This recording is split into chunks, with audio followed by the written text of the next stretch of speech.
uma pergunta hoje pertinente, devido a alguns debates que estão ocorrendo e tem se levantado um grupo aí em nosso meio que estão dizendo que o Pai e o Filho, Pai e Cristo, não são as mesmas pessoas. Como provar biblicamente que o Pai e o Filho é a mesma pessoa? Já emendando aí uma outra pergunta, Jesus é Deus? Ele deve ser adorado? Amém. Infelizmente, essa heresia, né, essa heresia que hoje ela recebe o nome de unicismo, ela já tinha se manifestado lá na antiguidade com o nome de sabelianismo, né? E ainda no século II, o final do século II, Deus já tinha levantado servos deles como o Tertuliano para refutar essas doutrinas, né? No ano 180 depois de Cristo, ele já tinha feito ali o seu escrito chamado Contrapraxias para refutar o sabelianismo. Essa ideia que começou com o nome de patripassionismo, de que era o próprio Pai que tinha morrido na cruz em Cristo, né?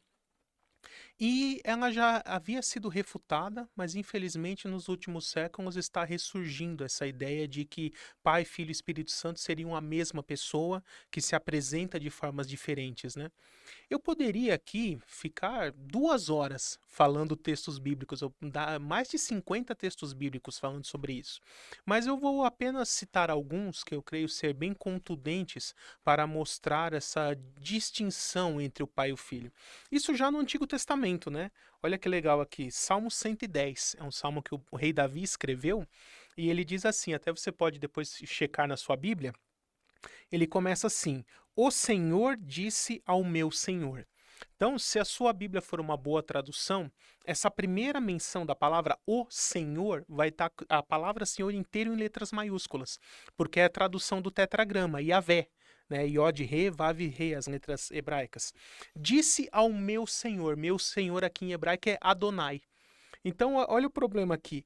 Yahvé é um nome que só se usa para Deus. E Adonai?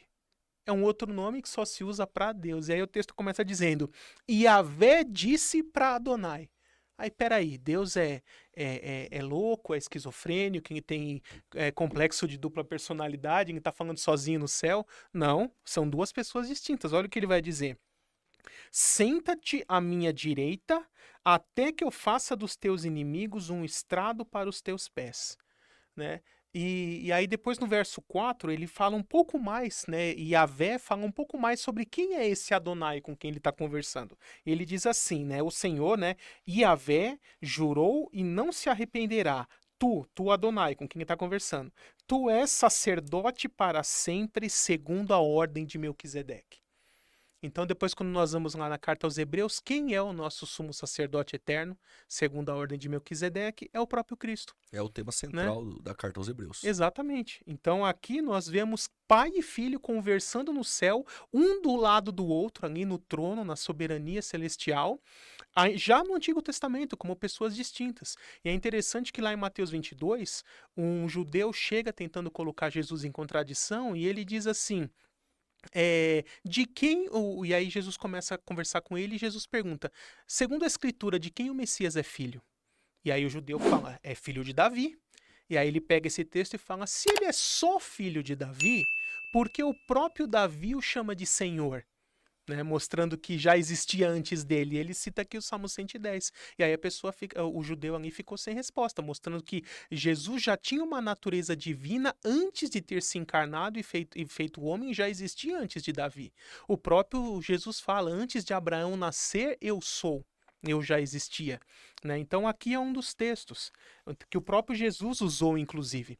Depois Daniel 7, quando a visão dos animais, já ainda no Antigo Testamento, nós temos essa distinção. Verso 9, quando fala que já o final do período tribulacional, com a destruição do império do anticristo, né? Ele vai dizer assim: enquanto eu olhava, tronos foram colocados e um ancião se assentou. Aqui está falando do Deus Pai.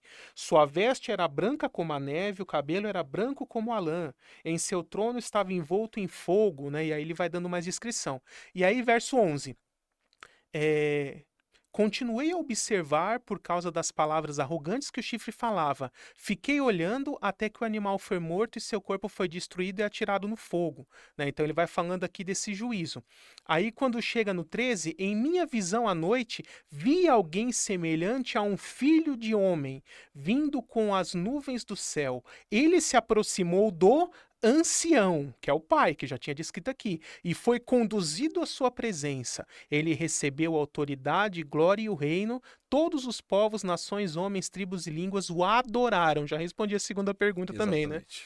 Então, aqui nós vemos já no Antigo Testamento uma distinção novamente entre o pai e o filho. E eu poderia, por exemplo, citar Atos 7, ali Estevão prestes a ser apedrejado, ele vai ver o pai no trono e Cristo em pé à sua direita. Né? Deixa eu encontrar aqui o verso.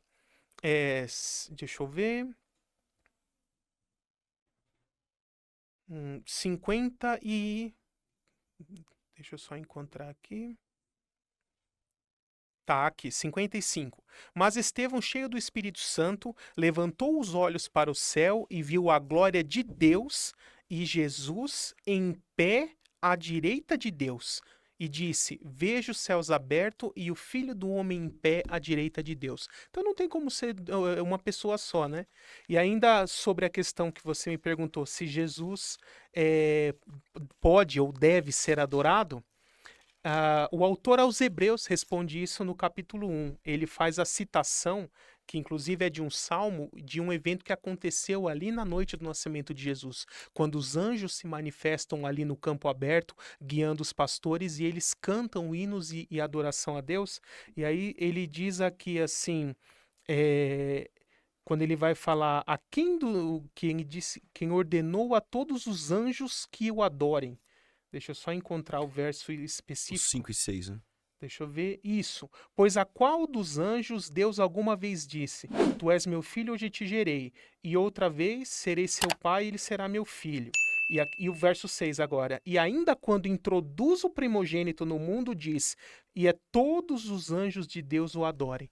Então, se até os anjos Deus manda que adorem a Cristo, muito mais nós como homens e servos dele, né? Gabriel,